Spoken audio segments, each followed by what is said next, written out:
Imagine moving into a new home, a fresh start filled with anticipation and excitement. A new chapter begins, the smell of fresh paint and the echo of empty rooms waiting to be filled. Picture a family, the Johnsons, embarking on this very journey.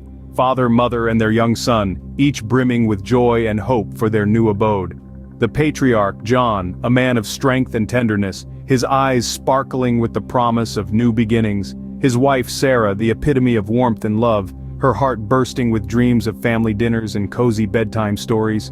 And their son, little Timmy, a bundle of energy and curiosity, his mind teeming with fantasies of adventures to be had in his new room. Their move was filled with laughter and playful banter, each box unpacked a step further into their shared dream. As they settled in, the house began to feel like home, every corner echoing with their shared joy. In the midst of this happy chaos, a peculiar discovery was made. Tucked away in a corner of Timmy's room, concealed under layers of dust, stood an old mirror. Its frame was ornate, its glass gleaming despite the dust, a relic of the past left behind. In the midst of their new home's modernity, this antique mirror seemed almost out of place.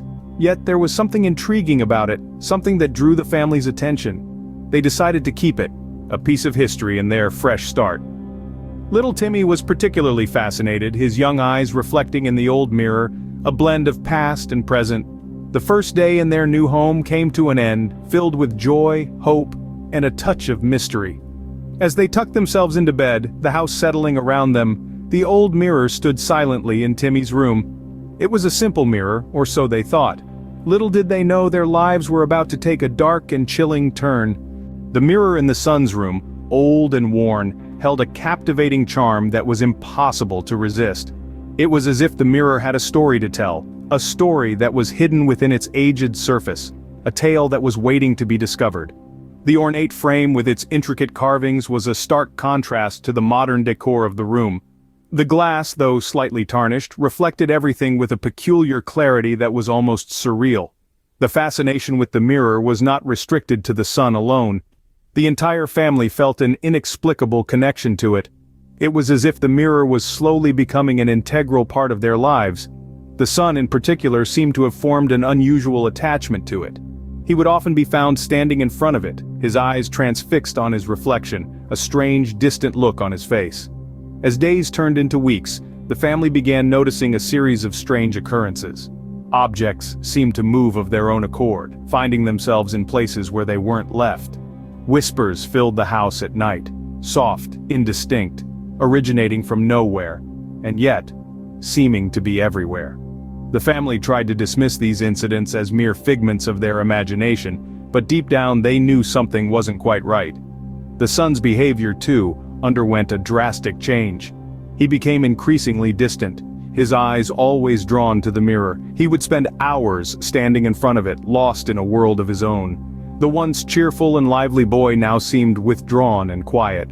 The mirror, which was initially viewed as a quaint piece of decor, had now become a source of unease. It was no longer just a mirror, it had become something more, something ominous and unsettling. The once welcoming reflection now seemed to harbor an eerie presence, a presence that was slowly seeping into their lives. The mirror, once a mere piece of furniture, now seemed to hold an eerie presence in their lives. The once joyful home started to feel different, colder, darker, as if a shadow had befallen it. A once beacon of laughter and love was now a harbor of unease and fear. The family, once close-knit, was now drifting apart, each member lost in their own world of terror. The mirror, a seemingly innocent artifact, was beginning to reveal its true nature. The son, young and impressionable, began talking to an unseen entity in the mirror. His conversations, although innocent at first, soon took a dark turn. He would spend hours in front of the mirror talking in hushed whispers, his eyes reflecting a terror that belied his young age. The parents, initially dismissing this as a child's imagination, soon had to face the reality of their situation.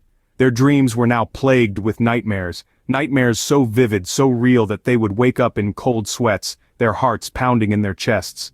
The mother dreamt of a woman, her face obscured by a dark veil, her fingers bony and cold, reaching out from the mirror.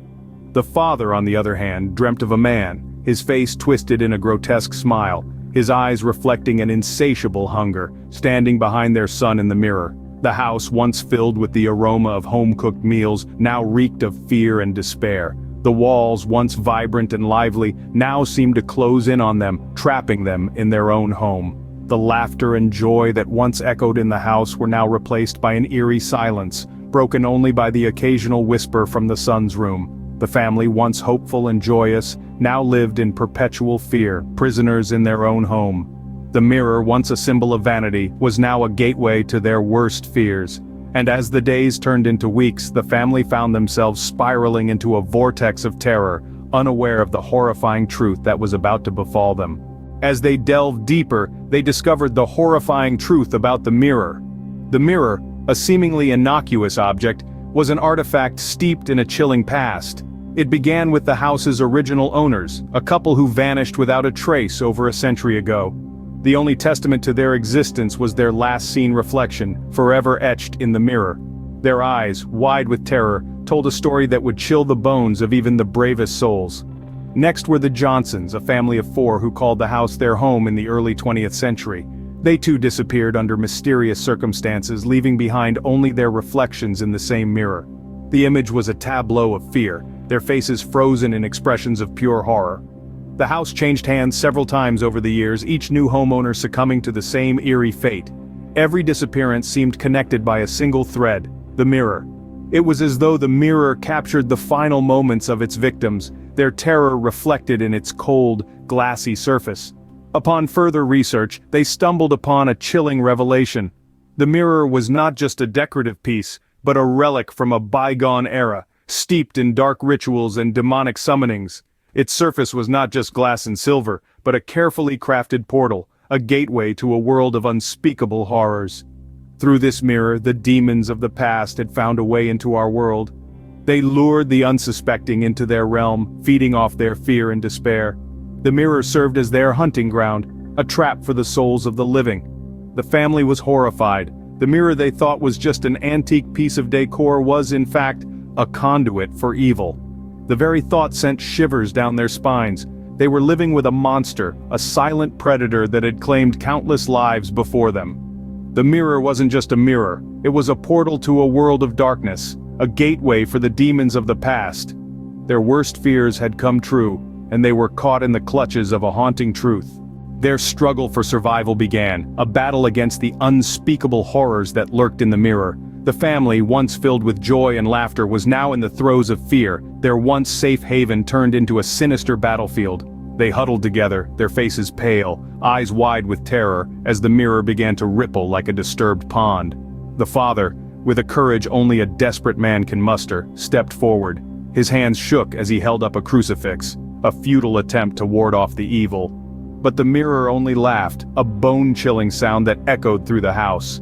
In a swift, merciless moment, he was yanked into the mirror.